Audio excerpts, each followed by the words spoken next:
یہی کہ میں عورت کو تمہارے ساتھ بھیج دیتا ہوں۔ یہ کیسے ہو سکتا ہے؟ یہ حرامزادہ بشر گل اور اس کے گماشتے ایسا ہونے دیں گے؟ یہ سب کچھ تم مجھ پر چھوڑ دو، زیادہ سے زیادہ 1 گھنٹے بعد آ کر تم اپنی بیوی کو لے جانا۔ غلام خان کا ایک ساتھی آگے آیا اور غلام خان کے برعکس ٹوٹی پھوٹی اردو میں بولا، خواجہ تم جو بھی اپنا چونچ بند رکھو، ہم اپنا جکڑا جگانا اچھی طرح جانتا ہے، تم بیچ میں سے ہٹ جاؤ، یہ عورت ابھی اور اسی وقت یہاں سے جائے گا۔ میں نے آگے بڑھ کر غلام خان کے کندھے پر ہاتھ رکھا اور دھیمے لہجے میں کہا، تم مجھے اپنے ساتھیوں میں سب سے زیادہ سمجھدار نظر آتے ہو۔ ایک ایسے معاملے کے لیے اپنی جان کو خطرے میں مت ڈالو جو تھوڑی دیر بعد خود بخود حل ہونے والا ہے۔ کیا مطلب؟ مطلب یہ کہ تم نے اپنی گھر والی کو کوئی معمولی زخم نہیں لگایا، اس کی انتڑیاں پیٹ سے باہر آ چکی ہیں اور خون اندر ہی اندر بہہ کر اسے جاں بلب کر چکا ہے۔ زیادہ دیر کی مہمان نہیں ہے وہ، اور مردے کو پناہ دے کر بشر گل کیا کرے گا؟ میری بات سمجھ رہے ہو نا؟ غلام خان کی پیشانی پر تشویش کی ایک معمولی سی شکن ابھر کر غائب ہو گئی۔ اس اطلاع نے اسے متعلق غمزدہ نہیں کیا تھا۔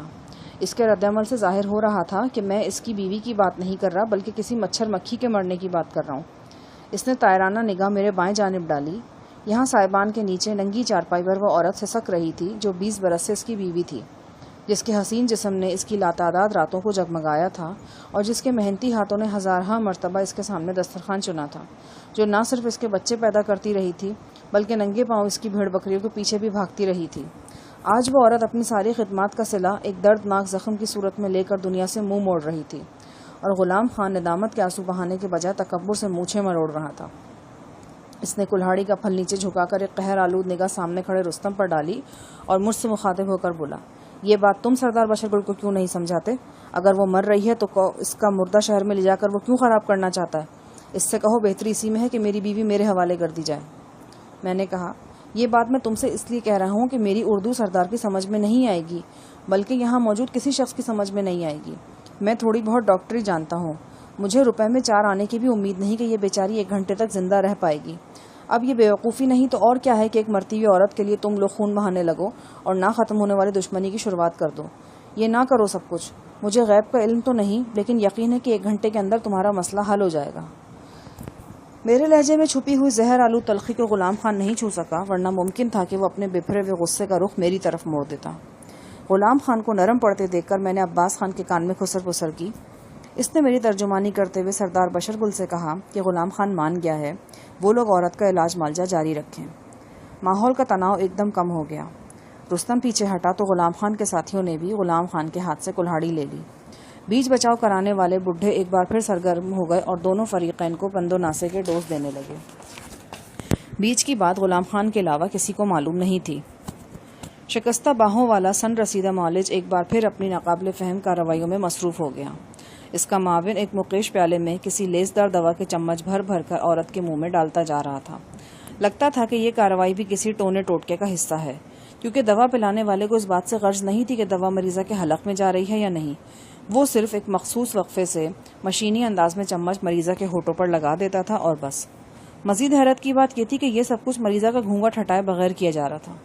معالج نے آٹے کا ایک پیڑا سا مریضہ کی دونوں چھاتیوں کے درمیان رکھا ہوا تھا اور گاہے گاہے کچھ پڑھ کر اس پر پھونک دیتا تھا۔ ایسی چند پھونکوں کے بعد وہ مٹی کے لوٹے سے کسی تیل نما مادے کے چند قطرے قمیص کے اوپر ہی سے عورت کے زخم پر ٹپکاتا اور ہونٹوں سے ایک ناقابل فہم آواز نکال کر آگے پیچھے جھولنے لگتا۔ ان ساری کوششوں کا نتیجہ یہ نکلا کہ 15-20 منٹ بعد عورت کا دم اکھڑنے لگا اور تھوڑی دیر بعد وہ علاج معالجے کے جھمیلوں سے آزاد ہو گئی۔ معالج مایوسی سے سر ہلاتا اپنی جھوپڑی میں واپس چلا گیا۔ لوگ گمسم چارپائی کے گرد کھڑے تھے۔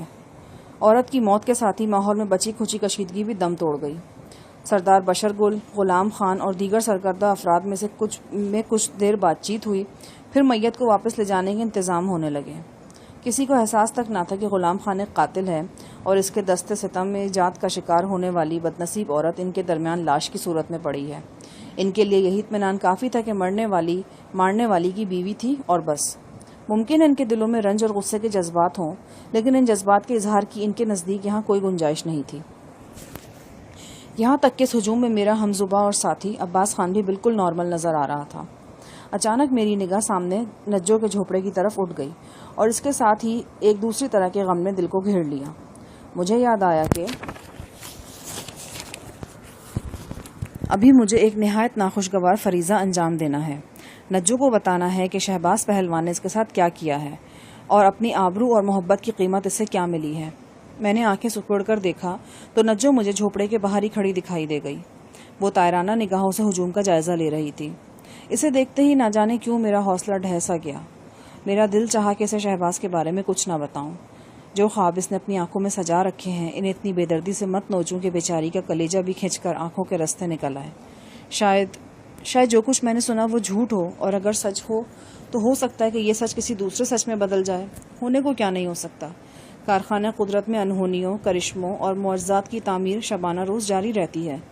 میں بوجھل قدموں سے نجو کے جھوپڑے کی سمت بڑھا۔ مجھے دیکھ کر وہ ہوشیار ہو گئی۔ آنکھوں میں آس نے چراغا کر دیا اور ہونٹ شدت انتظار سے لرز اٹھے۔ مجھے یوں لگا جیسے وہ بازوبان خاموشی التجا کر رہی ہے، صاحب جی مجھے کو اچھی خبر دینا، بری خبر سننے کا مجھ میں حوصلہ نہیں۔ میں نے اپنے اندھوں کو سینے کی گہرائی میں دھکیل دیا اور چہرے سے بشاشت ہویدا کر لی۔ کچھ پتہ چلا؟ وہ نہ چاہتے ہوئے بھی بول پڑی۔ ہاں تھوڑا بہت کھوج ملا تو ہے۔ آج باگڑ خیل میں ایک دکاندار نے بتایا ہے کہ اس نے بدھ کے روز شہباز کو باگڑ خیل کے بازار میں دیکھا تھا۔ اس کے سر پر معمولی زخم تھا۔